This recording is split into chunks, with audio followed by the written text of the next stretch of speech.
Jika kalian berada di rimbunnya hutan Pulau Jawa, khususnya bagian tengah dan barat, lalu mendengar suara-suara aneh yang menggema di antara padatnya kanopi pohon, kalian sedang mendapat keberuntungan.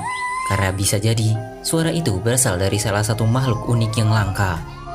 Dunia arboreal tidak lengkap jika tidak memasukkan salah satu kelompok paling hebat dalam urusan ini, primata. Dan di dunia inilah salah satu primata paling ikonik dari Pulau Jawa berada. Owa atau siamang adalah kelompok primata yang berada dalam keluarga Hylobathidae. Dari 20 spesies yang tersebar di Asia, 9 diantaranya ada di Indonesia dan salah satunya adalah owa Jawa yang endemik di pulau ini.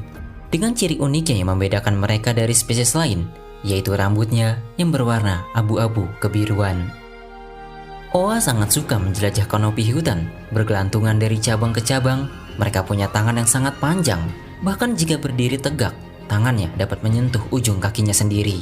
Secara penampilan dan ukuran, orang mungkin akan mengiranya sebagai salah satu bagian dari kelompok monyet. Tapi sebenarnya, owa lebih cocok disebut sebagai kera, karena mereka tidak memiliki ekor. Dalam bahasa Inggris, owa juga dikenal dengan istilah lesser apes, yang berarti kera kecil. Itulah kenapa orangutan, gorila, simpanse, atau bahkan manusia disebut sebagai kera besar, bukan monyet besar, di mana semuanya tidak memiliki ekor. Selain itu, secara filogeni mereka juga tidak tergabung dalam kelompok monyet, meskipun mereka sesama primata. Di hutan, owa adalah salah satu pengisi dari nyanyian-nyanyian alami, membuat hutan tidak pernah sepi.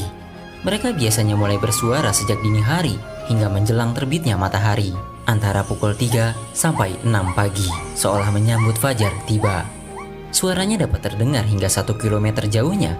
Tujuannya adalah komunikasi, biasanya untuk menarik pasangan atau menandai wilayah kekuasaan.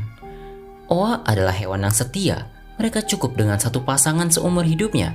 Mereka hidup bersama, membesarkan anak-anaknya, dan membentuk kelompok kecil dalam ikatan keluarga. Bahkan ketika pasangannya mati, owa umumnya memilih menghabiskan sisa hidupnya sendirian tanpa mencari pasangan baru. Namun, keharmonisan itu kerap diganggu dari ulah manusia yang memburu owa, menjadikannya sebagai hewan peliharaan atau dijual di pasar gelap. Tragisnya, cara termudah untuk mendapatkan owa adalah mengambil anaknya dengan membunuh induknya terlebih dahulu.